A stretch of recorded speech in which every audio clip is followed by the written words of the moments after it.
Oui. Ok, donc on va essayer de reprendre. Je sais pas si on arrivera. Il faudrait. Bon, en parlant, mais j'espère que les idées vont revenir. Le sujet, vu que de toute façon on a déjà passé les parachutes de Bereshit et Noach, et qu'on va attaquer l'Echlecha. L'Echlecha, c'est une paracha qui raconte un début qui nous concerne à nous. Bereshit, Noach, c'est deux parachutes qui sont un monde qu'on ne connaît pas. C'est-à-dire, il faut déjà d'emblée se dire, d'emblée comprendre que ce qui s'est passé jusqu'à Abraham, c'est un monde à part.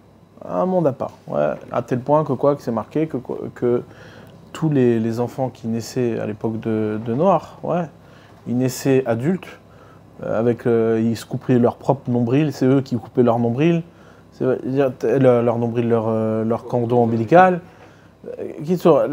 C'était un monde de sagesse, dont on n'a aucune notion. C'est-à-dire. Donc c'est très important de comprendre que le monde qui est après le déluge et le monde qui est avant le déluge, n'a rien à voir. Rien à voir. C'est pas notre sujet maintenant de comprendre quelle était la différence et la nature des mondes qui ont précédé. Mais dans tous les cas, du point de vue de l'homme, c'est deux mondes qui n'ont rien à voir, du point de vue de la présence divine dans le monde, etc. etc. Évidemment, on en parlera mercredi soir, justement le début de l'humanité avec Abraham. Maintenant, moi, ce qui m'intéresse là maintenant, c'est de reprendre des idées sur la notion de Bereshit et justement cette relation entre l'homme et la femme, c'est-à-dire comment l'homme il a été créé, quel est le lien, comment la femme elle a été créée, pourquoi elle a été créée de cette manière-là, quel est l'enjeu de l'humanité, qu'est-ce que Akadosh Baruch Hu, il a, en tout cas au travers du texte de la paracha, de savoir qu'est-ce que Hachem il attend de nous, qu'est-ce que Hachem il voulait au moment de la création du monde. Alors, ce que Hachem veut exactement, personne ne le sait. Déterminer quelle est la volonté d'Hachem, personne ne peut le faire. Comme il dit le Rambam dans le Moreh Nevuchim, connaître la volonté d'Hachem, c'est pas possible. Pourquoi ? Parce que c'est forcément quelque chose qui est étranger à nous. C'est sa volonté. Donc, mais on peut, évidemment, cette volonté-là, elle se traduit dans notre monde, elle prend un chemin dans notre monde, et c'est ce chemin-là qu'on va définir. C'est-à-dire, comment on peut être, on peut être réglé, on peut être je sais pas comment on dit ça, en résonance, comment on dit en musique quand accordé, comment on peut être accordé à la volonté d'Hachem, sans pour autant la définir. C'est-à-dire, on ne sait pas quelle est sa volonté, mais on est accordé à sa volonté. D'accord ? C'est l'objet d'une mitzvah, par exemple. Quand tu fais une mitzvah, tu ne sais pas ce que Hachem veut derrière cette mitzvah, mais tu es accordé avec la volonté d'Hachem lorsque tu fais cette mitzvah-là. Et donc, forcément, ça te met sur le chemin, et doucement, doucement, cette volonté, elle se dessine. Comme c'est marqué, comme ça je nous dis, sauf Maaseh Bemarshavatrila, c'est à la fin de l'action, à la fin de la réalisation, qu'on peut déterminer quelle était l'intention de départ. Donc ça, c'est le chemin auquel il faut s'habituer dans la réflexion de notre relation avec Akadosh Baruch Hu, et évidemment le sens de la mitzvah, le sens de l'étude, etc. D'accord ? Bon, petite parenthèse. Maintenant, on va prendre le texte. Le texte nous dit « Bereshit bara Elokim et Hashem et Haaretz ». Donc, Bereshit, au commencement. La Gemara, elle ramène, c'est à partir de cette Gemara-là qu'on va pouvoir bien définir les choses. Il y a marqué Ba'asara Ma'amarot Nivra Olam. Le monde, il a été créé par 10 paroles. D'accord ? Ces 10 paroles-là sont les 10 paroles par lesquelles Hachem il a créé le monde. Maintenant, ces 10 paroles-là, on voit qu'elles évoluent au fur et à mesure du temps. C'est-à-dire qu'au départ, c'était Asara Ma'amarot. Donc Hachem, il a créé Ba'asara Ma'amarot le monde. Il a créé le monde par 10 paroles. Et ensuite, ces 10 paroles-là, dans le texte de la Mishnah, on voit que ça se transforme. C'est-à-dire qu'au moment où les bénis Israël se retrouvent en Égypte, Hachem, il donne 10 makot. Il a frappé l'Égypte de 10 coups, les 10 plaies. Et ces 10 plaies-là, qui sont en vérité 10 coups sur la création elle-même. C'est-à-dire, Hachem frappe la création de 10 coups. Donc, on entend ici qu'est-ce qu'il frappe, si ce n'est que les 10 paroles qui ont créé le monde. C'est-à-dire, la nature, elle a été créée par ces 10 paroles. Le monde, il a été créé par ces 10 paroles. Hachem frappe ces mêmes 10 paroles par 10 coups en Égypte. d'accord, puisqu'il défie la nature. Ouais, le miracle, c'est quoi? C'est taper la nature. Ouais. Et ces 10 coups-là, en vérité, amènent les bénis Israël à quelle transformation? À cette transformation des Aseret Adiberot, des 10 paroles pour le coup, les 10 paroles. Ouais. Donc, dans le langage de la Torah, évidemment, Mahamar et Dibour sont deux choses différentes, même si en français c'est des paroles, mais c'est deux choses différentes. Le Mahamar, comme on le sait, c'est une parole qui s'adresse à personne. C'est-à-dire, quand je dis qu'il s'adresse à personne, c'est pas qu'elle s'adresse à personne, mais elle n'a pas d'interlocuteur. Tu parles, tu as prononcé ta parole. Bon, le fait qu'il y ait quelqu'un en face de toi ou qu'il n'y ait personne, ça ne change rien. D'accord?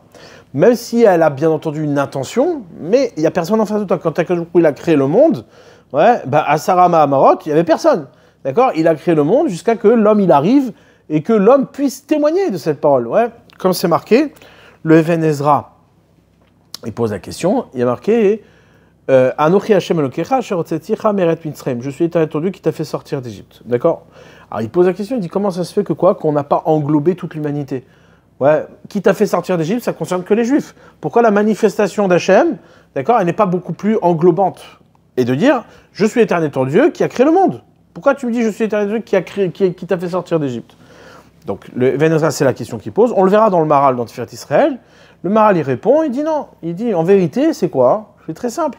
C'est que quand on parle de la création du monde, on ne parle pas de la présence, c'est-à-dire on parle d'une parole d'Hachem, d'accord, qui n'est pas en relation avec la création. C'est-à-dire, c'est comment dire, une réalité imposée. Une réalité imposée, c'est la présence divine comme, en tant que créateur, et toi en tant que créature. Ok, mais il n'y a pas de relation. D'accord? Hachem, il a créé le monde, il n'y a aucune relation qui s'établit. Toi, tu es là, tu regardes le monde, tu sais qu'Hachem, il a créé le monde, il est tout puissant, et tout ce que tu veux, tu peux voir sa grandeur, tu peux voir tout.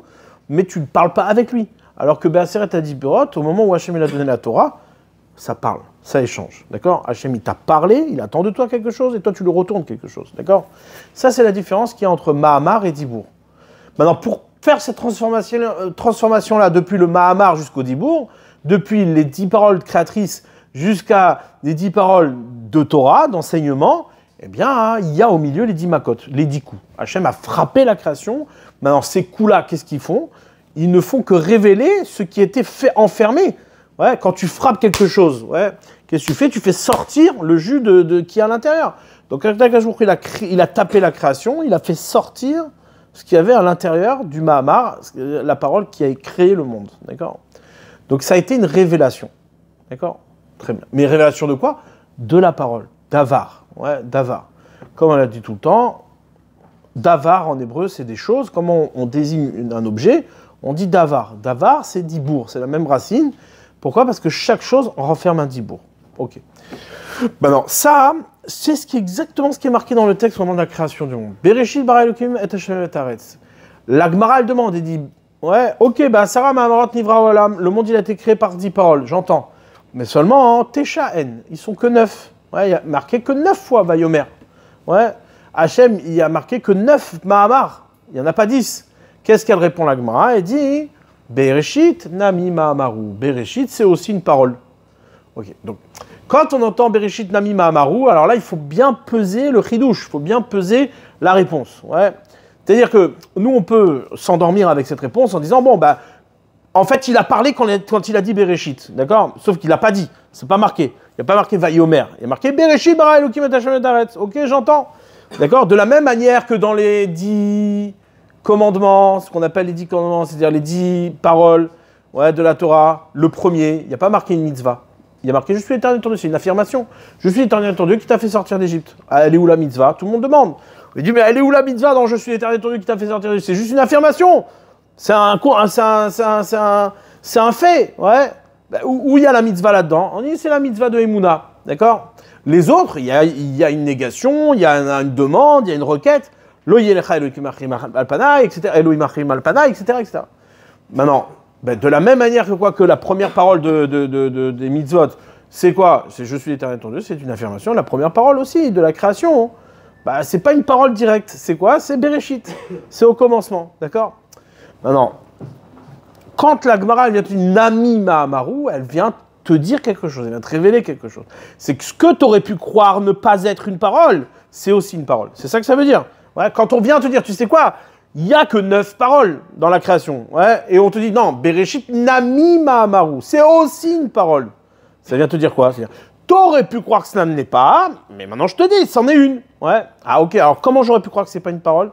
Bereshit bara Elokim et Hashem et très bien, c'est quoi le problème? C'est que quand tu dis Bereshit au commencement, t'entends bien ici que quoi? Que tout commencement, ouais, c'est quelque chose qui ne s'adresse à personne. C'est-à-dire, quand toi tu commences quelque chose, ouais, bon, ben, t'es toi avec toi-même. C'est-à-dire, il n'y a personne d'autre. Les autres, je peux comprendre. Ça peut être une parole qui va s'adresser à la création un peu plus tard. D'accord? Une fois que j'ai créé le monde, bon, ben, à l'intérieur du monde, je parle. Mais là, tu parles dans quoi? À qui? C'est-à-dire, quand tu es tout seul, ouais, tu crées le monde. Hachem, il crée le monde. Une fois qu'il a créé le monde et qu'il y a déjà un espace, alors il parle à l'intérieur de l'espace. Je vais crier dans ce verre, oh, la parole, elle rentre dans le verre. Mais s'il n'y a rien, où elle va, la parole? À qui tu parles? Pourquoi tu as besoin de parler? D'accord? Ta parole, elle est contenue nulle part. Donc la Gemara, elle m'a dit, mais je ne comprends pas. Bereshit, comment dire, Tesha Mahamarim, il n'y en a que 9. Il est où le 10e? Il dit Bereshit Nami Mahamaru. Ça veut dire quoi? C'est que même le commencement est une parole. Ça, c'est un chidouche. C'est un chidouche, c'est-à-dire quoi? C'est-à-dire que le commencement déjà était une parole. C'est-à-dire, sous-entendu, qu'il y a déjà dans le réchit, dans le commencement, ouais, quelque chose qui s'adresse, qui a une fin, qui a une destination. D'accord? Ça, c'est le point le plus important, c'est ça que nous disent nos sages. Le sage, je dis ça de manière très, courte. Ouais, c'est quoi? Bereshit, Miklal Deikatachlit. Ouais. Si je dis qu'il y a un réchit, si je dis qu'il y a un commencement, j'en déduis qu'il y a une fin. D'accord? Si Bereshit, Miklal Deikatachlit, j'en déduis qu'il y a une fin. Donc ça, cet enseignement-là, il est essentiel, il est fondamental. C'est-à-dire quoi? C'est-à-dire que le commencement n'est pas un commencement, qui n'est pas en lien avec une volonté. C'est un commencement qui est en lien avec une volonté. D'accord? C'est pas un commencement jeté, ouais, aléatoire. C'est-à-dire que je pourrais dire, voilà, bon ben, comme nous, par exemple, ouais, on commence quelque chose, mais on ne sait pas où c'est qu'on va. On n'a pas de, de plan. On ne sait pas quelle est notre intention. Ouais, tu commences quelque chose et après tu vois comment ça se passe. Non, Hachem, tout le monde, il a été créé à partir de cette notion-là de réchit. C'est d'ailleurs le sens du mot Bereshit. Ouais, Bereshit, par le réchit. Par le réchit, comme c'est marqué, l'Yerushalmi dit, ouais, Bechor Meta, par sa sagesse. Le monde, ouais, il est créé par la sagesse d'Hachem. Bereshit, c'est-à-dire que tout le monde est contenu dans cette notion-là de réchit. D'accord? Et c'est ça qu'on vient dire, Nami Mahamaru, c'est aussi une parole. C'est-à-dire que ce que tu aurais pu croire ne pas être une parole, parce que Bereshit se présente être, en vérité, une intervention qui va commencer le pouvoir de parole, qui va pouvoir permettre une parole. Non, c'est pas vrai. Bereshit est déjà une parole. C'est déjà la parole qui va déterminer toutes les autres paroles. Donc en d'autres termes, ça veut dire quoi? C'est-à-dire que le monde, il est construit d'une telle manière que quoi? Qu'il y a un commencement et il y a une fin. Et que chaque chose qui est créée dans ce monde, et chaque chose qui se trouve dans ce monde, est contenue dans un réchit, dans un commencement qui définit en vérité la nature de la parole de chaque chose. C'est-à-dire que quoi? Que c'est une parole qui est destinée à aboutir quelque part, qui est destinée à arriver quelque part. Quelle est la destination de ce monde-là? C'est ça la question qu'on va essayer de déterminer. Réponse très simple. Ouais, c'est marqué à la fin, au moment où, c'est-à-dire, en réalité, quand on vient dire ça, Nami Mahamaru, c'est qu'on vient dire qu'il n'y a pas une seule chose dans le monde qui n'est pas une parole, qui n'est pas destinée à être captée et entendue. Ouais. C'est-à-dire que Hachem s'adresse à quelqu'un ici et il faut que ça se termine quelque part. Il n'y a pas une seule chose dans le monde qui commence et qui ne se termine pas. D'accord? Quelle est la destination de chaque chose? Ouais, la destination de chaque chose, c'est Adam Arishon. Ouais, c'est Adam. Ouais. Comme c'est marqué, la seule créature qui est dotée d'une parole, qui est dotée de la pouvoir de la parole, comme c'est marqué, Hachem, il a insufflé dans ses narines une âme de vie. Le traducteur, c'est-à-dire Onkelos, nous dit, Veillim Ruach Memalela, il est devenu un être parlant. Ouais. Veillez les Nefesh Raya, il était un être vivant. C'est quoi un Nefesh Raya? C'est un être parlant. D'accord? C'est-à-dire quoi? C'est-à-dire que la chayut, la vie qui est dans l'homme, c'est quoi? C'est sa parole. Quel est l'objet de la parole? L'objet de la parole, c'est la manifestation, c'est le témoignage de la vie de l'homme. Ouais. Quand l'homme parle, qu'est-ce qu'il fait? Il vit. Ouais. Il est chay. Être chay, c'est quoi? C'est témoigner de la vie qu'on nous donne. Ouais. Donc c'est témoigner d'un réchit qui, au bout du compte, doit aboutir à un tachlit, qui doit aboutir à une conclusion. Quelle est cette conclusion? C'est la parole elle-même de l'homme. L'homme doit parler. Ouais. Il doit parler, mais ça veut dire quoi il doit parler? C'est-à-dire, quand je dis Bereshit au commencement, c'est quoi? C'est la parole. C'est-à-dire que tout se trouve être dans le réchit, tout se retrouve être conditionné par ce commencement. C'est quoi ce commencement? Nami Mahamaru, c'est aussi une parole. C'est-à-dire, c'est aussi une parole. C'est dans le sens où il y a un début et il y a une fin. C'est ça que ça veut dire. C'est-à-dire, la parole, quand elle est prononcée, elle est destinée à arriver quelque part et elle est destinée à s'installer quelque part. Où elle s'installe? Elle s'installe chez l'homme, celui qui capte cette parole. Maintenant, comment je sais que cette parole-là, elle est installée? Comment je sais que cette parole-là existe quelque part? Quand l'homme lui-même est capable de prononcer cette parole à son tour. D'accord? Donc en vérité, si on donne le plan du monde, c'est quoi? C'est que Hachem, il a créé un monde pour que l'homme parle ce que Hachem veut. Voilà, c'est ça l'objet de la création. L'homme doit parler ce que Hachem veut.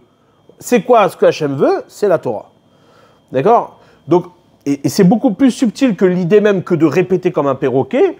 Ouais, c'est pas que l'homme va répéter comme un perroquet ce que Hachem dit, c'est qu'il faut que l'homme, en tant qu'homme, dans le monde de l'homme, dans le monde qui appartient à l'homme, cette parole prononcée qui par nature est forcément différente de la parole d'Hachem qui est créatrice, eh bien témoigne exactement de la parole d'Hachem. C'est-à-dire, pour Hachem, c'est un réchit, qui viachol, du point de vue de la parole du Mahamar du début, c'est un réchit, c'est un commencement, alors que pour l'homme, c'est une conclusion, c'est un aboutissement. D'accord? Mais il faut bien entendre ici la subtilité. Ouais, c'est très important d'entendre la subtilité. Encore une fois, c'est pas que l'homme va chercher, va découvrir ce que Hachem dit ou a dit, et va répéter ce que Hachem dit. Donc, Kiviachol, Hachem, quand il a donné la Torah, il a répété, l'homme répète ce que Hachem lui a demandé de dire. Non, c'est que la Torah, c'est quoi? C'est la révélation que l'homme, en tant qu'homme, lorsqu'il parlera, il parle ce que Hachem dit. Et ce que Hachem a dit. Quand je dis dit, c'est dire au présent, parce que comme c'est marqué, Hachem, il crée la création à chaque instant. Ce que tu parles, c'est exactement ce que Hachem dit. D'accord? Vous entendez la subtilité? Encore une fois, c'est pas un perroquet. C'est que même quand Hachem n'est pas dans la création, c'est-à-dire je ne peux pas le voir, je ne peux pas l'entendre, je ne peux pas le capter, ce que je parle en tant qu'homme, en tant que celui qui étudie la Torah, en tant que celui qui applique la Torah, ce que je parle, c'est quoi? C'est ce que Hachem dit. D'accord? C'est le seul moyen de faire la connexion entre les deux. Chez moi, c'est une conclusion, c'est un aboutissement, du point de vue de Kiviachol, de la marchava, de la pensée, c'est quoi? C'est une intention, c'est une volonté. D'accord? C'est ça l'idée de la Merchadesh de Bechantami. Ouais. Du point de vue de, si on peut dire que c'est une création. Ouais. C'est-à-dire et c'est ça qu'on dit que quand l'homme, c'est un petit peu ce qui s'est passé avec Noir. C'est-à-dire que quand l'homme ne parle pas ce que Hachem veut, ou ce que Hachem dit, c'est-à-dire en tant qu'homme, lorsqu'il parle, ça ne résonne pas la parole d'Hachem, la volonté d'Hachem, le monde est effacé, le monde est détruit. C'est exactement ce qui est marqué. Comme on a vu, c'est que tout le sujet de la parashat Noach, c'est la parole. Comme le Midrash Tanchuma, le fameux Midrash Tanchuma qui te dit que quoi? Que on fait toutes les loges de la Torah orale, parce que effectivement, puisque l'homme ne parle pas ce qu'il doit parler, eh bien, forcément, la résonance de la présence divine ne peut pas être témoignée par l'homme. Sa parole, la parole de l'homme, ne témoigne pas de la présence divine, ne témoigne pas de cette parole qui est à l'origine de la création du monde. D'accord? À l'origine. Normalement, quand on parle Torah, on doit pouvoir entendre, les hommes doivent pouvoir entendre la présence divine, la présence d'Hachem. D'accord? C'est d'ailleurs le sujet de Nimrod, avec la tour de Babel, où effectivement, chacun parlait sa langue dans une unité, parfaite, et puis au bout du compte, se sont retrouvés à parler différents langages et ne pas se comprendre. Pourquoi? Parce qu'Hachem leur a révélé qu'ils ne peuvent pas aboutir à une parole d'unité s'ils ne parlent pas ce qu'Hachem te demande de parler. D'accord? Maintenant, c'est ça que la Gemara dans Sanhedrin enseigne, que Adam les Amal Yulad. L'homme, il a été créé pour se fatiguer. Demande l'Agmara de quelle fatigue on parle. Ouais. La conclusion de l'Agmara, c'est quoi? Amal P. L'homme doit se fatiguer à parler de la fatigue de la bouche. Il doit, toute la fatigue, c'est-à-dire quoi toute la fatigue?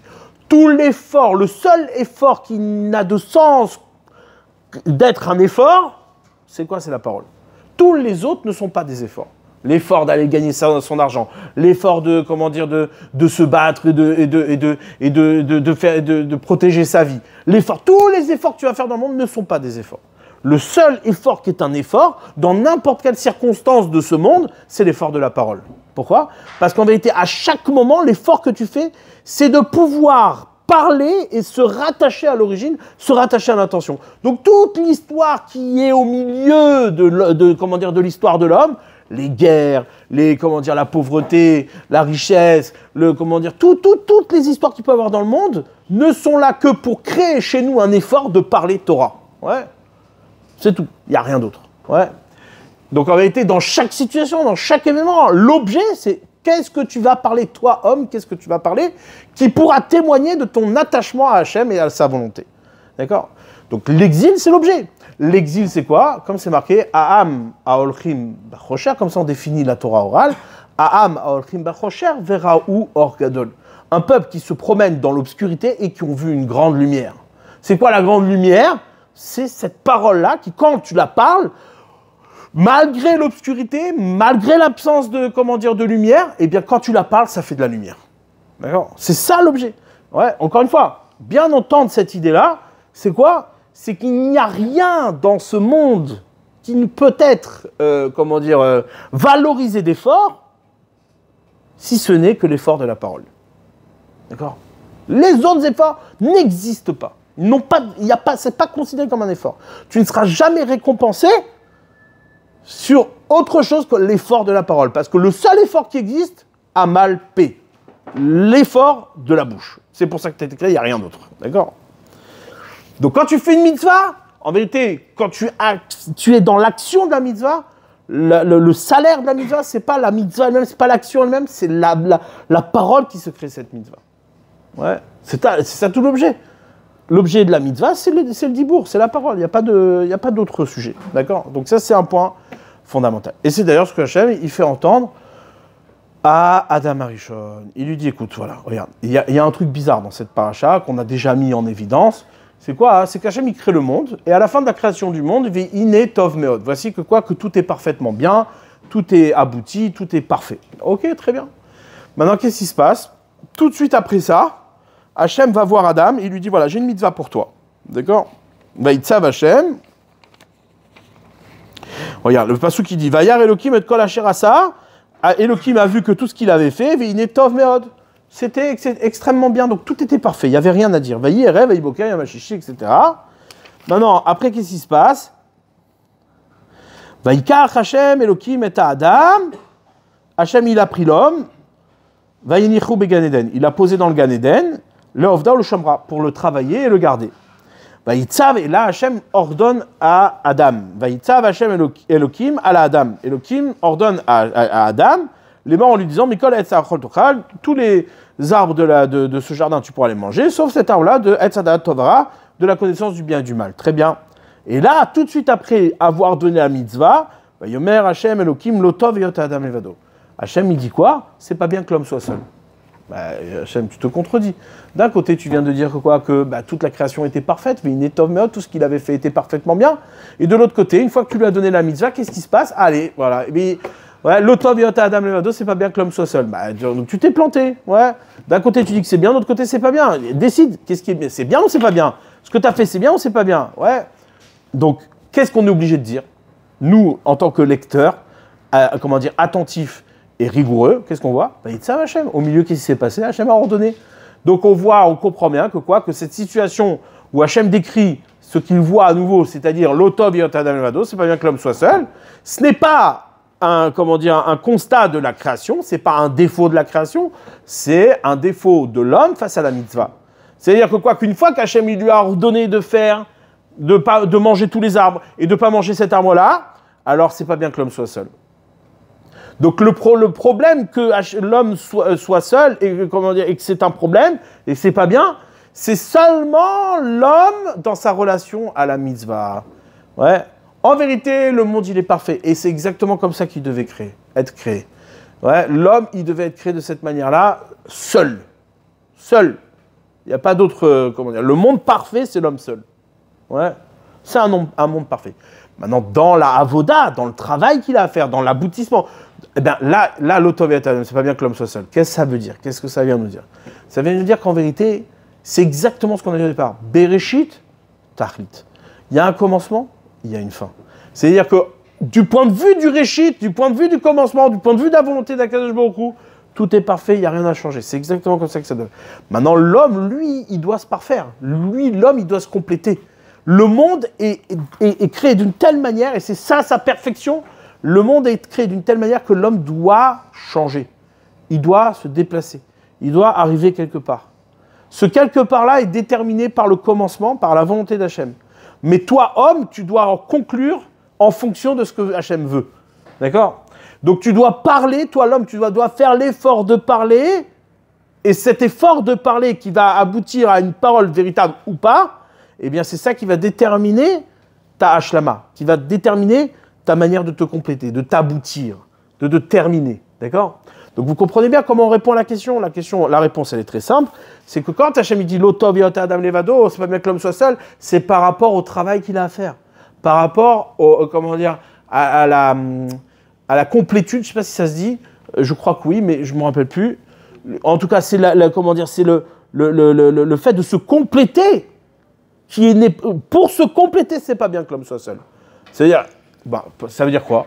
C'est-à-dire, en d'autres termes, la solitude, c'est ce qui te laisse à croire que le monde est entièrement abouti. C'est ça la solitude. La véritable solitude, c'est quoi? C'est que l'homme seul face à la création, il est seul. C'est quoi? Il est seul. J'ai pas besoin de me compléter. J'ai pas besoin d'aller chercher quelqu'un d'autre. Cet autre que je dois chercher pour pouvoir aboutir à ma perfection, il n'a pas besoin d'être, d'accord? Puisque ma solitude me convient très bien à me définir comme un être accompli, d'accord? Sur ça, on te dit, l'otov et Adam Levado. Hachem dit non, du point de vue de la avoda, du point de vue du travail, du point de vue de la mitzvah, c'est pas bien que l'homme soit seul. Il faut qu'il entende ici qu'il n'est pas seul, justement. Maintenant, quelle est la seule solitude que l'homme doit défier? C'est sa solitude face à Dieu. C'est-à-dire, il ne doit pas, certainement pas, il y a beaucoup de difficultés à pas définir Hachem, mais d'être en relation avec Hachem comme étant extérieur à nous. Ouais, souvent, il y a des choses comme ça, d'un point de vue spirituel, il faut entendre Dieu dans son cœur, il faut être en symbiose avec Dieu, etc. Bon, t'as déjà essayé d'être en symbiose avec Dieu? Ouais, vas-y, explique-moi comment tu fais. Ouais. Si toi, t'es en symbiose avec Dieu, c'est-à-dire que toi, t'es Dieu. Ouais, il y en a un qui a essayé, il a fini sur une croix, d'accord? Mais du point de vue de l'honnêteté de ce qu'est l'homme, dans sa avoda, dans son travail, il n'y a pas de symbiose avec Dieu. De quoi? Hachem, il est séparé, comme c'est marqué, Aïn Ro'a.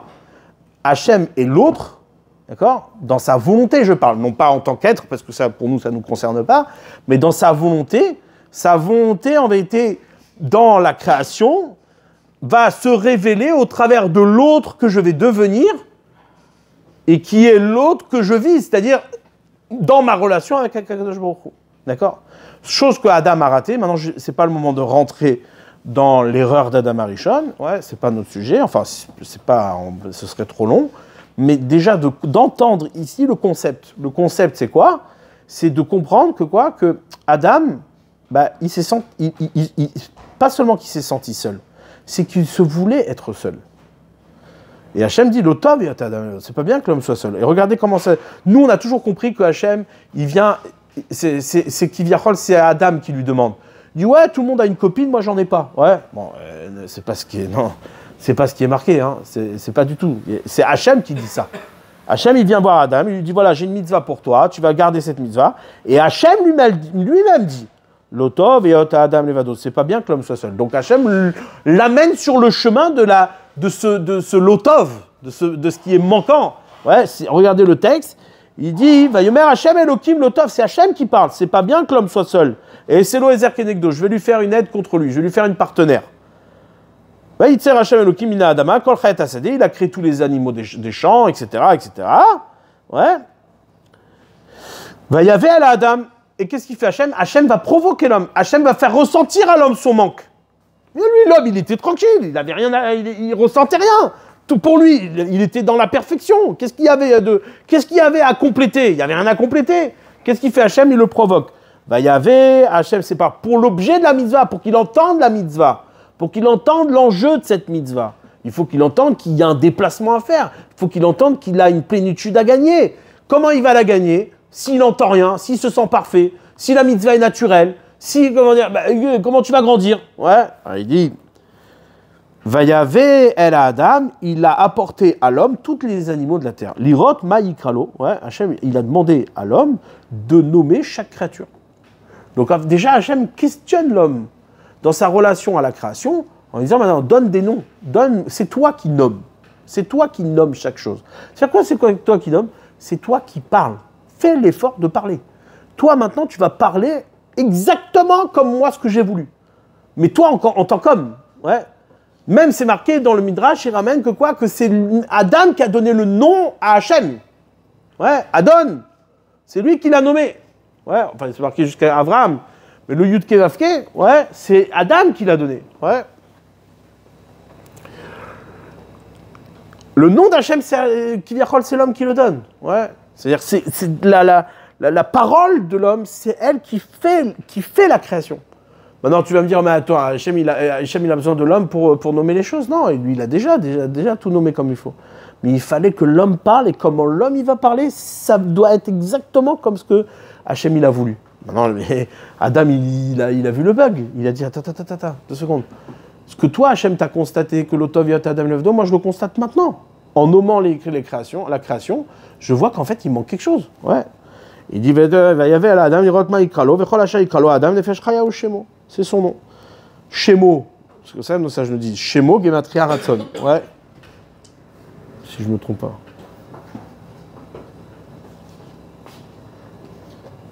C'est vrai ou pas? C'est Ratson. Ouais. Shemo, Gematria Ratson. D'accord? C'est la même valeur numérique que la volonté. Son nom, c'est la même valeur numérique que la volonté. C'est ça. Adam, tout ce que l'homme va nommer, Nefesh Chaya, comme être vivant, ou Shemo. C'est ça son nom. C'est quoi son nom? C'est la volonté d'Hachem. Ouais. Shmo, Gematria Ratson. Vaikra Adam Shemot. Donc Adam, il a donné des noms à chaque chose. Les Chol Abima à chaque animal, ou l'Of Hashamaim, les oiseaux du ciel, ou Chol Chayat Asedeh, tous les êtres des champs. Ou la Adam, l'Omatsa Ezer Kenegdo. Mais pour lui, il n'a pas trouvé. Mais attends, quel rapport? Attends, 2 secondes. Quel rapport? Tu as nommé chaque chose. Maintenant, toi, tu n'as pas trouvé une aide, tu n'as pas trouvé de partenaire. Mais quel rapport entre les deux? Nomme chaque chose et qu'est-ce qu'on s'en fait que tu sois tout seul maintenant? Qu'est-ce qu'il y a? Quel rapport entre les deux? Non, il a compris que quoi? Que le shmo de la création, le nom de la création, il a compris ici par l'intervention d'Hachem que quoi? Que la volonté d'Hachem, c'était qu'il ait un partenaire, qu'il ait un autre, qu'il découvre l'autre qu'il doit être. D'accord? D'accord? Et là, c'est là où Adam, il constate, le Matzah Ezer Kenegdo, il n'a pas trouvé d'aide contre lui. C'est vrai que tu n'as pas trouvé d'aide. Ça, Hachem, il va lui dire, mais attends, mais t'as un problème, mec. Je t'ai amené tous ces animaux pour que tu le découvres. Jusqu'à que Rashi va dire un truc incroyable. C'est-à-dire, il faut comprendre, si Rashi dit ça, pour moi, ça, c'est, comment dire, c'est pas une question de preuve. C'est une question que ça renforce profondément l'honnêteté des Chachamim. Ouais. Quand Rashi vient te dire, tu sais quoi, en vérité, ouais, parce que tous les débiles intellectuels, ouais, j'appelle ça les débiles intellectuels. Parce que vous allez voir pourquoi. Tous les débiles intellectuels qui lisent le texte, ils voient Rashi, ils disent, mais en fait, ces rabbins, c'est des tarés. Qu'est-ce qu'il dit Rashi? Il dit, en vérité, Hachem, il a apporté tous les animaux à, Adam. Ouais, et Adam, qu'est-ce qu'il a fait? Il a essayé chaque animal pour voir si ça pouvait être sa partenaire. Rashi dit, ouais, Rashi, on va lire le texte de Rashi. Rashi dit, ouais. Et quand tu dis un truc pareil, un intellectuel, ouais, qu'est-ce qu'il dit? Il dit, mais attends, c'est des tarés ces gens-là, ouais. Ils sont fous. Rashi, le plus grand commentateur de la Torah, il le ramène. Mais non, Rashi, s'il te plaît, le ramène pas. Cache un midrash pareil, ouais. Ne le montre pas. Rashi, il l'amène. Il dit quoi?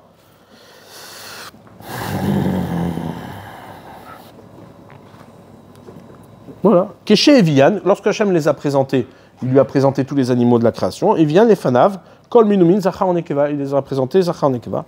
Ouais, Amar les Koulam, pour chacune de ces créatures, il a dit ah, ils ont chacun une partenaire, ils ont chacun une femme.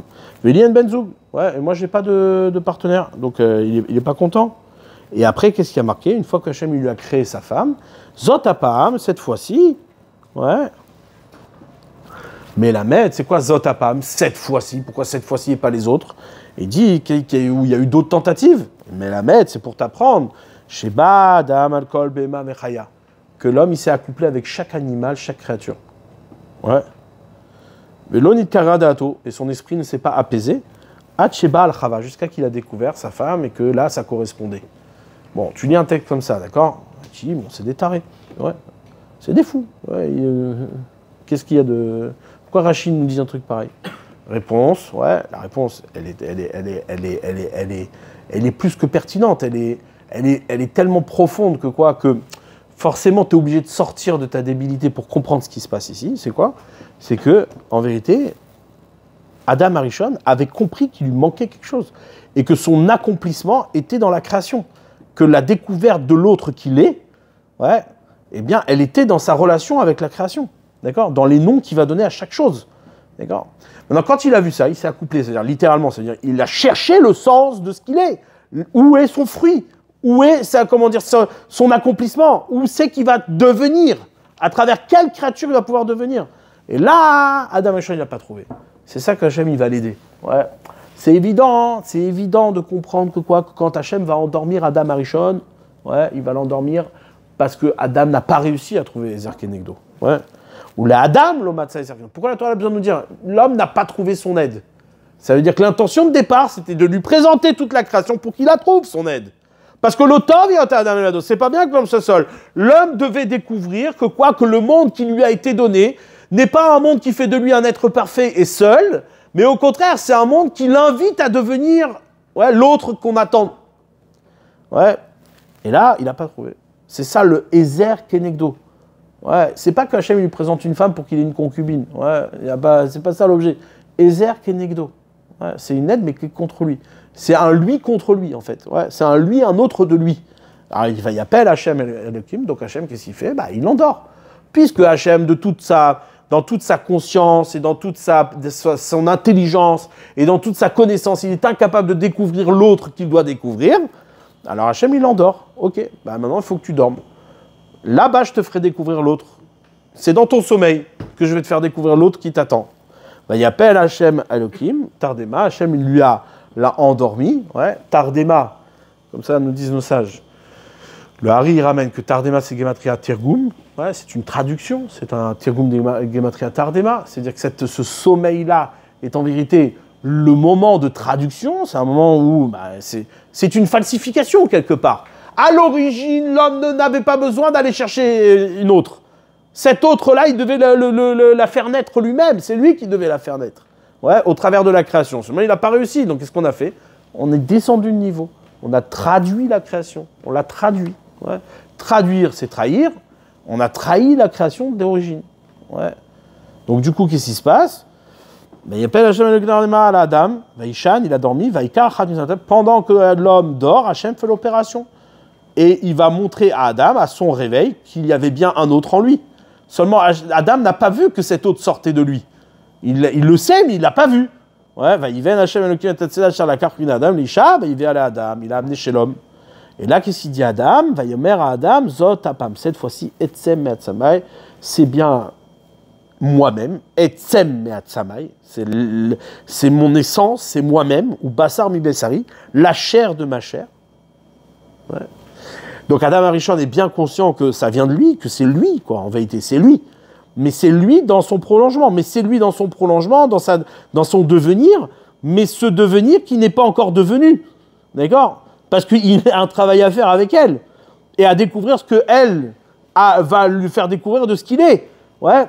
Les autres Ikarisha, c'est pour ça que quoi qu'il va l'appeler Isha, Kimi Ishlu Kochazot, elle a été prise de l'homme, c'est-à-dire qu'elle provient de l'homme, elle a été extraite de l'homme. Donc c'est un témoignage qu'il existe bien en l'homme un autre qu'il doit devenir, mais au moment où il la découvre, elle est son égale. Elle est au même niveau que lui. Et donc, en vérité, il n'entend pas ici son devenir encore. Ouais. Mais c'est l'occasion pour lui de pouvoir s'accomplir. Al-Ken Yazovich, etc. Et Aviv et Imo, cette phrase-là, elle résonne de manière évidente maintenant qu'une fois qu'on a compris ça. Al-Ken Yazovich et Aviv et Imo. C'est pour ça que l'homme, bah, il va quitter son origine. Ouais, il va quitter son père, sa mère. C'est pas ici symbolique, on quitte la maison, c'est bon, les parents, on les abandonne. Non, c'est qu'il quitte son origine pour devenir ce qu'il a à devenir. Depuis ses parents jusqu'à sa femme, eh bien, il y a un cheminement qui s'appelle Mahamar jusqu'à Dibour. La parole, création jusqu'à sa parole elle-même, sa propre parole. Ouais. Et là, ici se définit de manière précise ce qu'est la nature de la parole de la Torah. C'est-à-dire la Torah orale, c'est quoi? C'est cette parole qui, s'arrachant de lui, depuis l'obscurité, eh bien, hein, il découvre la lumière. C'est-à-dire exactement de la même manière, Tardema. Hop, t'es endormi, t'es dans l'obscurité, tu vois rien, mais seulement, ouais, Hachem, il opère. Il est là, il fait quelque chose. Et donc là, à ce moment-là, à ton réveil, tu es sûr, waouh, incroyable. C'est-à-dire, quand tu parles Torah, tu découvres en vérité ce que tu es. Maintenant, tu ne peux pas le faire avant, parce que l'homme, il est bête. Enfin, il est bête. Il est prétentieux. Puisqu'il est prétentieux, donc il a besoin de s'endormir, il a besoin de passer l'obscurité, il a besoin de passer les épreuves, il a besoin de passer le monde qui va le fatiguer à parler. Ah, tu ne peux pas parler? C'est connu que quand il y a un traumatisme, les gens arrêtent, ils perdent la parole. Ouais. Ils n'arrivent pas à mettre des mots. C'est quoi la plus grande épreuve, la plus grande souffrance, ouais, qui existe chez l'homme? C'est que l'homme est démuni de parole ou démuni de sens devant une situation. C'est ça. Quand l'homme, il pleure, ouais, sa souffrance. Pourquoi l'homme arrive à pleurer? Parce que l'homme pleure, c'est quoi le pleur? Le pleur, c'est la perte de vision et la perte de parole. Tu ne peux plus parler. Tu ne sais pas quoi dire. Tu as une situation, tu en perds tes mots. Tu ne peux pas parler. D'accord? Ça, c'est la plus grande souffrance.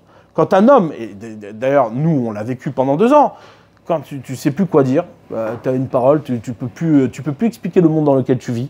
D'accord? C'est une très grande souffrance. Tu es mal à l'aise. Tu ne sais plus quoi dire là, tu ne sais plus quoi dire là, tu ne sais plus ouvrir là. Ouais. Combien de fois on s'est trouvés tous dans des situations où le type il t'accuse de quelque chose que tu n'as jamais fait, d'accord? Ou bien il a compris quelque chose de toi que c'était des années-lumière de... T'as beau lui expliquer, il ne comprend pas, il n'entend pas. Bah, c'est une souffrance. C'est-à-dire tu peux pas parler, tu peux pas expliquer. Qu'est-ce que je vais te dire? Je vais te dire quoi? Ouais, vas-y, bah reste dans... Mais c'est une souffrance terrible, d'accord? En vérité, la véritable souffrance, c'est quoi? C'est la manifestation, c'est la souffrance, c'est la manifestation, justement, de l'impossibilité de parler, ouais, exactement comme la situation allait. C'est ça, la souffrance. Ça, c'est le hamal. C'est ça l'effort que l'homme doit faire. C'est que devant une situation qui ne parle pas ce qu'il doit parler, eh bien, qu'est-ce qui se passe? Tu dois faire l'effort de parler. Tu dois faire l'effort de parler Torah. Ah, mais le monde, il n'est pas Torah. Parle Torah. N'aie pas peur, parle. Tu vas parler Torah, et là, tu vas voir la lumière. Tu vas voir, l'effort va être récompensé. Ouais, il va être récompensé de cette lumière. Ça, c'est ce qui est marqué ici. Ouais. Vayomer à Adam, Zot les Zot Ikarisha. Et là, il peut donner un nom à cet autre qu'il est. Ikaré, il va l'appeler, il va lui donner un nom. Non, ce nom-là, c'est Hachem qui a un truc. Bon, pour nous, on voit une femme. Maintenant, la femme, elle a ce danger-là. Ouais. Ce danger d'être dans l'attirance, d'être dans la consommation. Ouais. Pourquoi? Parce qu'en vérité, l'homme, qu'est-ce qui se passe? Il voit chez cette femme, ouais, non pas l'homme qui va devenir, mais l'homme qu'il est. C'est le danger. Hachem a laissé la possibilité à l'homme, malgré tout, de s'accomplir. Parce que s'il voyait directement chez la femme l'homme qui doit devenir, ouais, bah c'est foutu. D'accord? Il va jamais devenir ce qu'il doit être. D'accord?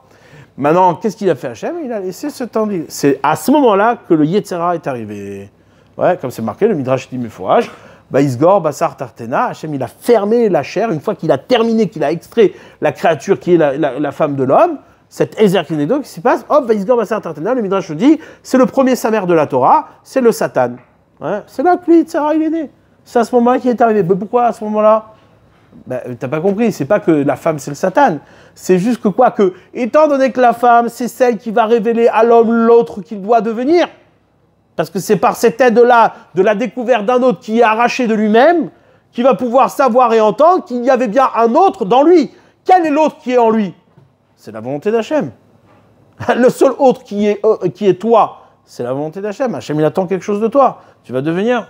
Maintenant, physiquement, Hachem, il a créé cet autre en l'arrachant de toi-même, d'accord? Mais seulement, bah, c'est là où le Satan, il est créé. Pourquoi? Bah, parce que le Satan, qu'est-ce qu'il fait? Il te pousse, il te pousse en vérité au fond, il te pousse à aller chercher l'autre que tu es, tout en disant, mais attends, t'es pas encore devenu l'autre, t'es pas encore là, regarde ce que tu es, regarde, t'es attiré par ça, t'es attiré par ça. Ce qui fait que quoi qu'en vérité, la femme garde à la fois la tentation, elle représente la tentation, pourquoi? Parce qu'en vérité, ce que tu vis chez la femme, bah, c'est ce que tu es déjà. Donc en vérité, tu vis ce que tu es déjà. Ah, si tu vis ce que tu es déjà, tu retournes à la case départ. L'otov et Adam Levado, c'est pas bien que l'homme soit seul. Si l'homme il est seul, alors il va disparaître, il ne va pas s'accomplir, il ne va pas réaliser la mitzvah, il va manger l'arbre de fruits interdits. D'accord? Maintenant, si l'homme voit chez la femme l'occasion de découvrir l'autre qu'il doit être, alors là, à ce moment-là, hein, ouais, le Satan, il a bien marché. Il a attiré vers là où il devait aller. Ouais, c'est l'objet du Satan. C'est l'objet du Satan. Ouais. Bon, le problème, c'est quoi? C'est que par la suite, ben, ce Satan-là, eh ben, au contraire, Adam Arishon va foirer. Ouais, à son niveau, à lui, évidemment. Nous, on est, à des années-lumière de comprendre ce qui s'est passé là-bas. Mais dans notre petit monde, à notre échelle à nous, on peut dire, ouais, de toute évidence, que Adam Arishon n'a pas... L'erreur, la faute qu'il a fait, c'est d'avoir vu chez Chava, chez sa femme, en vérité, ce qu'il est. Ce qu'il est, il l'a vu chez sa femme. Ouais. Et il y a marqué...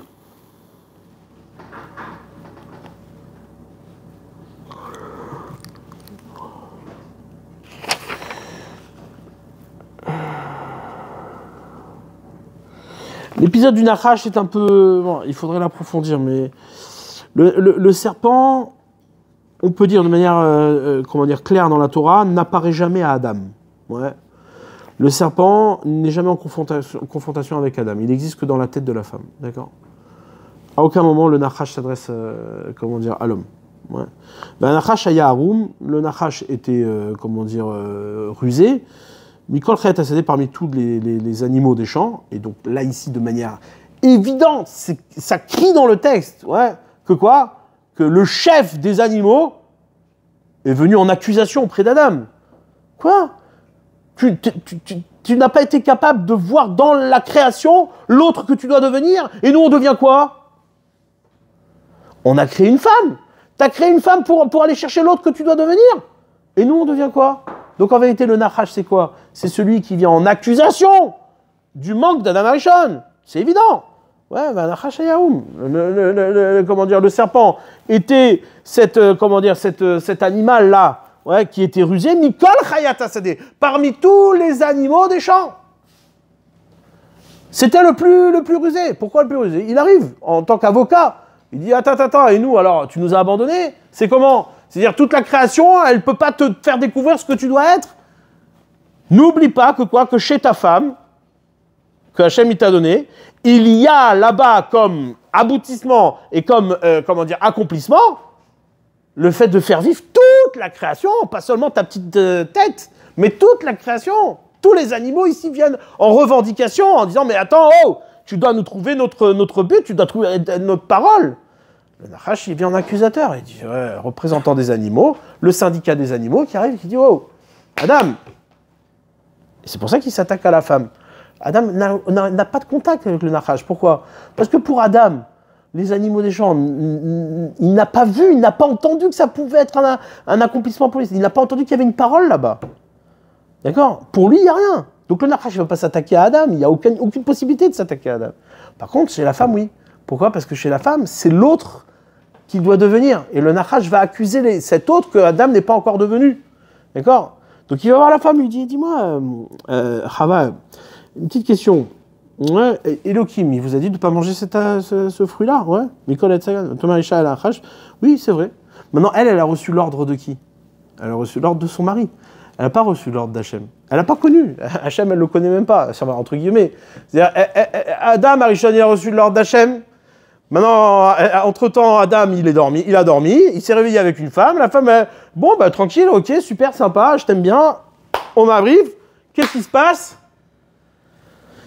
Un Nachash qui vient la voir, qui dit, dis-moi, ce fruit-là, tu ne dois pas le manger. Mais qui t'a dit que tu ne dois pas manger, pas toucher? Qui t'a dit? Bah, il dit, c'est Adam. Adam, il nous a dit. Ouais, il m'a dit qu'Hachem, il avait dit. Et là, le Nachash, il dit, ah, t'es sûr que c'est ça le projet? Kiamar Elohim lo tochlu mikol etz hagan. Ouais, Elohim a dit, tu manges pas la femme il a dit que quoi, que lo tochlu mikol etz hagan, tu manges pas. Tomer Aisha, el Nachash, mipiri etz hagan nochel. Non, on peut manger. On a le droit de manger. Seulement, mipiri etz hacher betor hagan. Mais celui qui est au centre, Amar Elohim lo tochlu mino, tu pourras pas le manger. L'otigubo, tu ne pourras pas le toucher, peine tes moutines de peur que tu vas mourir. Qu'est-ce qui se passe ici? C'est déjà la parole d'Adam. Dans la parole d'Adam, il y a un défaut. Si dans la parole d'Adam, il n'y a pas de quoi faire entendre la volonté d'Hachem, exactement comme Hachem la veut, c'est un signe que Adam ne parle pas comme ce que Hachem veut qu'il parle. Et qu'il n'a pas fait l'effort suffisant de parler comme il doit parler. Hop, nous disent nos sages, ah bah oui, il a rajouté quelque chose. Il a fait une barrière. Ouais, cette barrière, elle aurait pu être bonne. On a bien vu, chez les Chachamim, il y a plein de fois où les Chachamim mettent des barrières qui sont évidemment justes. Mais là, ici, elle n'était pas bonne. Pourquoi elle n'était pas bonne? Qui peut me renseigner sur le fait qu'elle n'était pas bonne? Elle n'était pas bonne parce qu'en vérité, Adam, derrière tout ça, il n'avait pas entendu que sa femme, c'est l'autre qui doit devenir. C'est les animaux des champs qui n'a pas entendu la parole des animaux. Il n'a pas entendu la leçon, il l'a pas entendu. Du coup, qu'est-ce qui se passe? Le Nachash, lui, il a capté. Il sait. Ah, mais toi, tu es la femme de Adam. Forcément, chez toi, il y a la parole d'Adam. On va vérifier si cette parole d'Adam, c'est bien la parole d'Hachem. Et là, c'est exactement les mots du texte. Ouais. Qu'est-ce qu'il dit le serpent? Vayomer el Aïcha, il s'adresse à la femme. Af ki amar Elokim lo tochlu mikol etz hagan. Il commence à la... Ah, il paraît que Dieu t'a dit de ne pas manger du tout des fruits des champs. Donc il déforme la parole d'Hachem. Pourquoi il fait ça? Pourquoi tu déformes ce que Hachem il a dit? Pour vérifier si cette déformation existe chez la femme. Pour vérifier si véritablement Adam parle chinois ou il parle la Torah. Ouais. Il dit, ah oui, non, mais et là, qu'est-ce qu'il découvre? Hop, quand la femme prononce la parole, il découvre un défaut.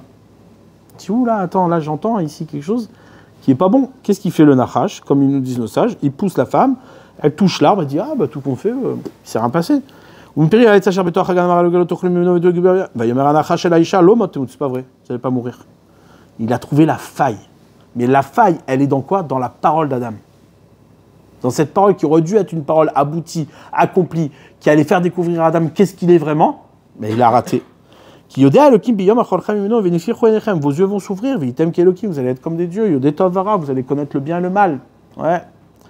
Cette dimension-là de Yodé Tov Vara, c'est-à-dire Etzada Tov Vara, c'est cette notion-là, on ne va pas la développer maintenant parce qu'elle va être trop longue. Mais déjà, pour commencer, ouais, Etzada Tov Vara, l'arbre de la connaissance du bien et du mal, c'est quoi?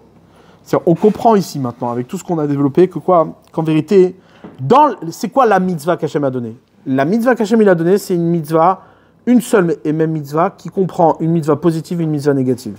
Positive, c'est quoi? Vous mangez tous les fruits. Par contre, ce fruit-là, vous ne le mangez pas. Ouais. Vous pouvez manger tous les fruits, mais il y a un fruit que vous ne mangez pas. C'est-à-dire quoi? C'est qu'en vérité, tous les autres fruits, et en vérité, l'acquisition de la connaissance de l'homme, exactement comme il doit l'acquérir. Mais il y a une chose qu'il n'a pas le droit d'acquérir dans sa connaissance, Etzada Tovara, la connaissance du bien et du mal. C'est quoi la connaissance? La connaissance, c'est le lien. C'est faire quoi? Comme c'est marqué, Vaïda et Chava Ishto, il a connu sa femme.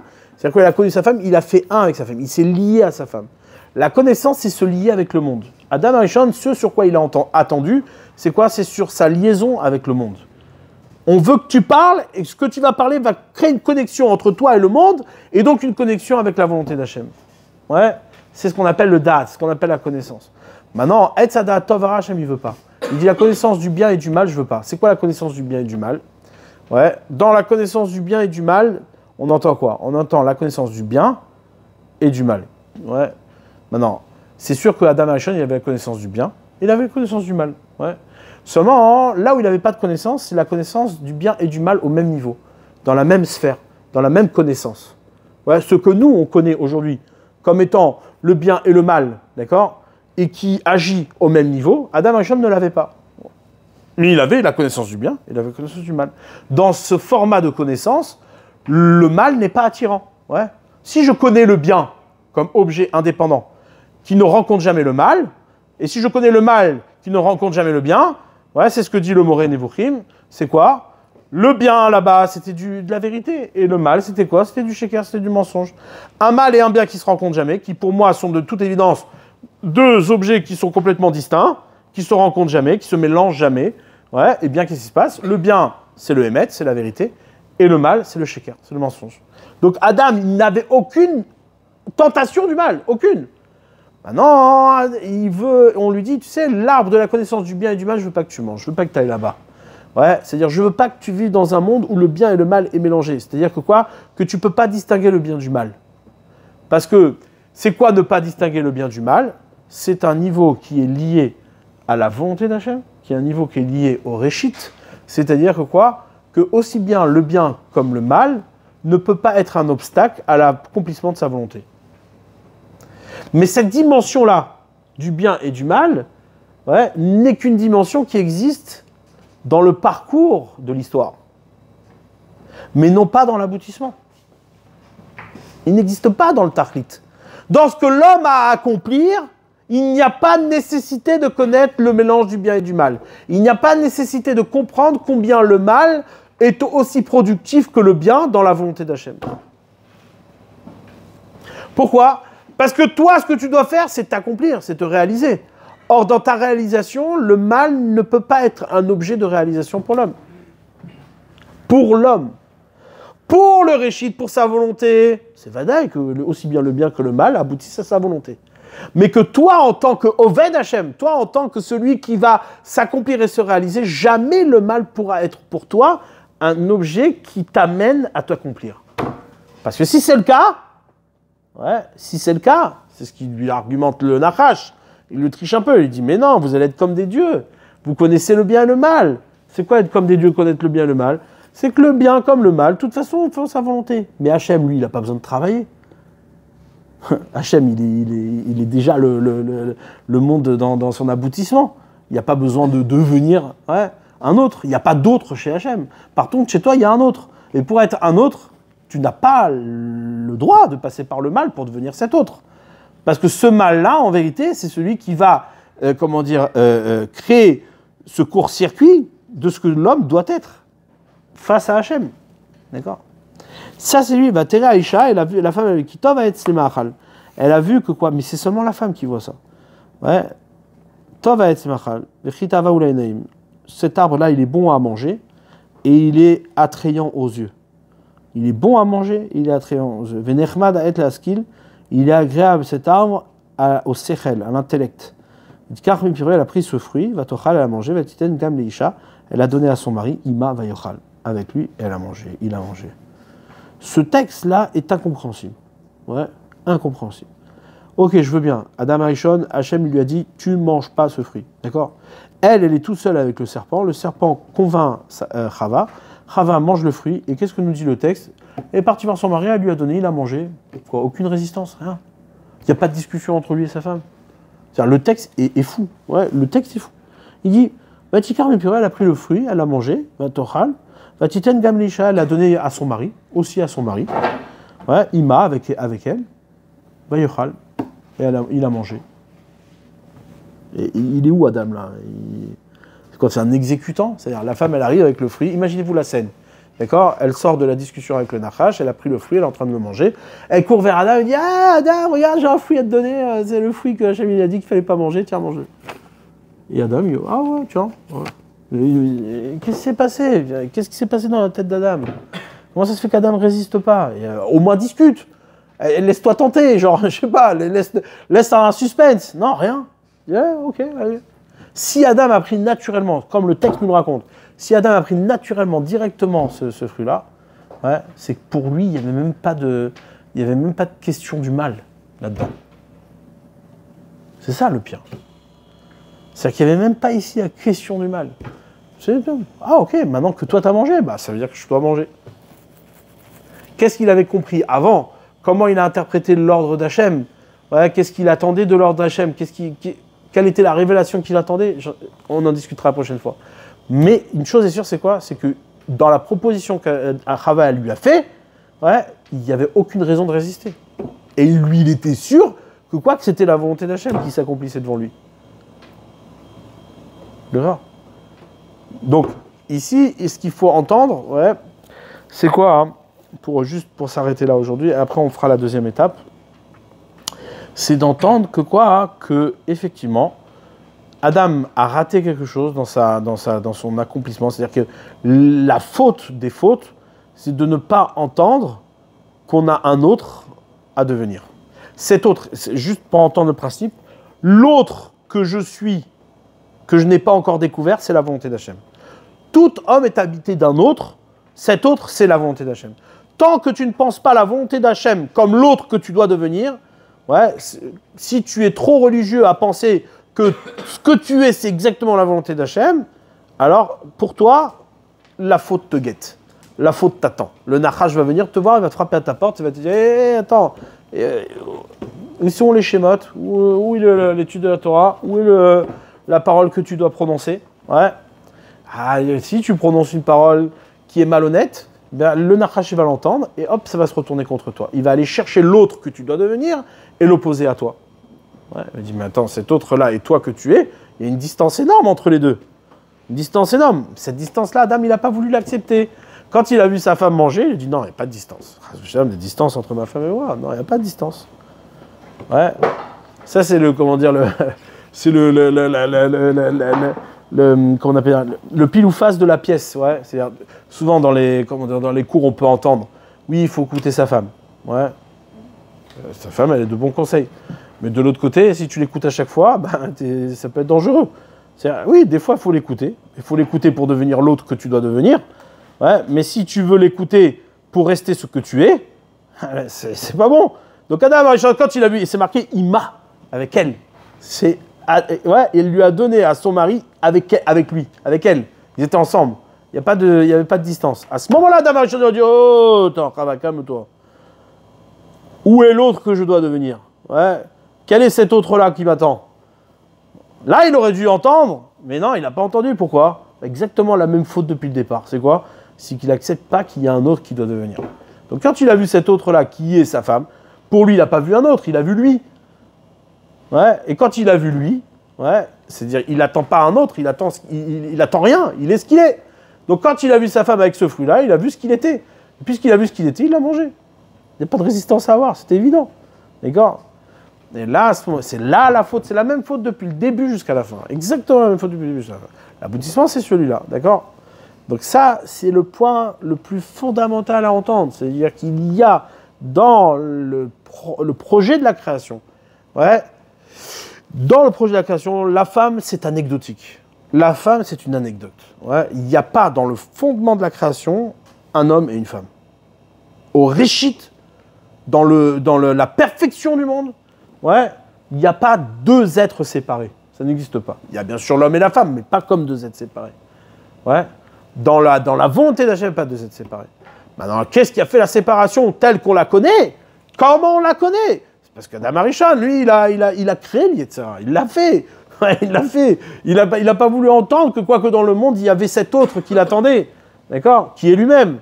Donc, ouais, effectivement, tu as créé un autre, d'accord, mais qui n'est pas, de manière évidente, cet autre que tu dois devenir. C'est toi. Du coup, quand il y a trop de complicité et qu'on n'arrive pas à entendre l'autre qui se propose à nous, eh bien, qu'est-ce qui se passe? On tombe, on mange le fruit avec. Ouais. D'un côté, oui, il faut écouter ça, mais de l'autre côté, il faut savoir la distancer. Il faut savoir, attends, là, ouais, un homme qui prend, comme c'est marqué, ouais, il y a marqué, qui sont, ouais, pas besoin de... La caloutroche, ouais, comment dire, tout ce qui est, bon, mais qui sont khatsri à date, c'est les gens qui sont démunis de date. Ouais, que le Rambam y ramène. Dans la même catégorie, c'est quoi? La même catégorie, on a quoi? On a Katan, ouais, Avadim, Venachim. Katan, Avadim, Venachim. Les enfants, les servants et les femmes. C'est la même catégorie. Ouais, khatsri à date. Maintenant, d'un autre côté, c'est Chasradat. Mais c'est Chasradat comment toi, tu te perçois. C'est-à-dire, si toi, tu te perçois comme étant celui que tu es, et non pas ouais, tu te perçois pas comme celui que tu dois devenir, alors oui, forcément, khasradat, c'est un danger, c'est dangereux. Non, tu dois les limiter, tu dois faire attention. Non, non, non, non, non, attends, moi je suis pas cet autre-là, je suis pas celui qui est, je suis celui qui doit devenir. Alors à ce moment-là, hein, la femme, elle devient Sarah Imenu, elle devient Rivka, elle devient Rachel, cette femme qui va te révéler l'autre que tu dois être. Abraham qui va découvrir que Ishmaël, c'était pas son fils en vérité, ou que son fils c'est Yitzhak, et ainsi de suite. Ça va amener de la Kedusha, ça va amener tout ça. Mais pour ça, ça dépend de l'autre que tu veux devenir. Tant que tu vois pas l'autre que tu dois devenir, la femme, c'est le pire. Ouais, comme c'est marqué. C'est marqué Zacha, ouais, Ezer, lo Zacha kenegdo. S'il est méritant, sa femme, c'est une aide. S'il n'est pas méritant, bah, ça va être le pire poison qu'il va découvrir. Ouais. Pire poison. Ouais. Tov, on va s'arrêter là et après on essaiera d'expliquer c'est quoi ce Inyan là de ce que la femme elle a vu.